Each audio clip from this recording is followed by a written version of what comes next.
Knowing what to eat and what not to eat can be challenging. Nutrition recommendations are constantly changing, so it can be hard to know who or what to trust. But there are some ideas about food that rarely change, and there are lots of things you just shouldn't eat, and no fancy study is going to prove otherwise. Resist, because these are a few foods and drinks that just aren't worth the calories they carry.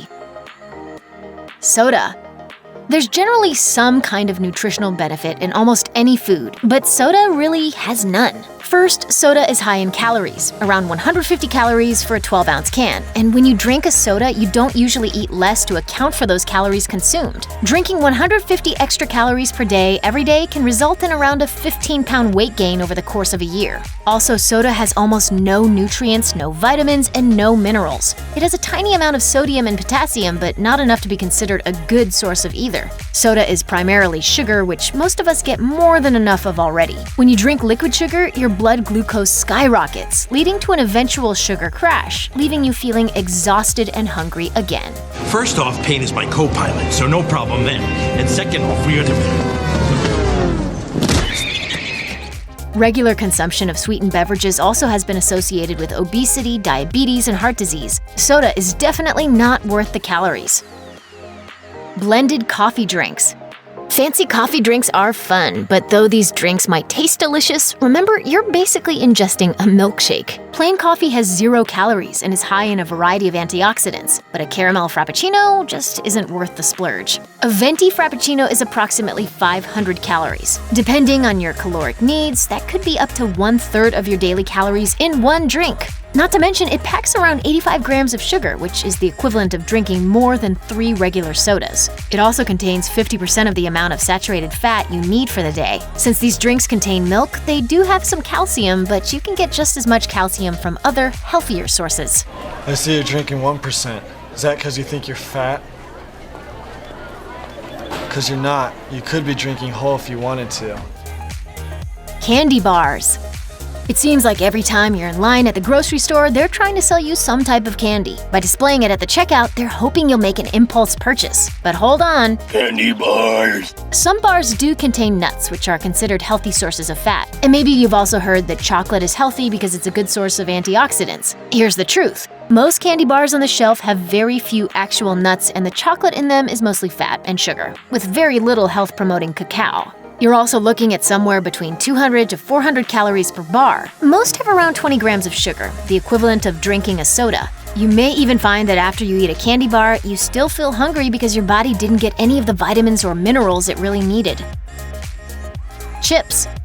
Potato chips, tortilla chips, flaxseed chips, there are so many varieties these days, but they're all pretty much the same in terms of nutrition. Potatoes are naturally high in potassium, but chips are generally highly processed, low-nutrient snacks. The main problem with chips is that they're designed to promote overeating. Even the advertising for them refers to how no one can eat just one. But have you ever measured the actual portion size listed on the label? It's only about 8 to 10 chips. You've got to be kidding me! Even the snack bags found at most convenience stores, which we assume are meant to be eaten in one sitting, contain 2 to 3 servings. Chips are addictive, so it's very difficult for most people to eat them mindfully, which can result in a huge intake of empty calories. I'll take a potato chip and eat it. Fat-free foods. With the beginning of the fat-free craze of the early 1980s, suddenly food companies jumped on the bandwagon with all kinds of fat-free offerings, from desserts to cheese. It seemed like as long as the food didn't have fat, it was fine to eat as much as you wanted. The problem was that they loaded up these fat-free foods with a ton of sugar, sodium, and chemicals. To this day, the myth still persists that a fat-free food is healthier than its fattier counterpart, but fat actually serves a purpose. It increases the feeling of fullness. Eating only fat-free foods will make you incredibly hungry because all that added sugar increases hunger. Boxed rice or noodles.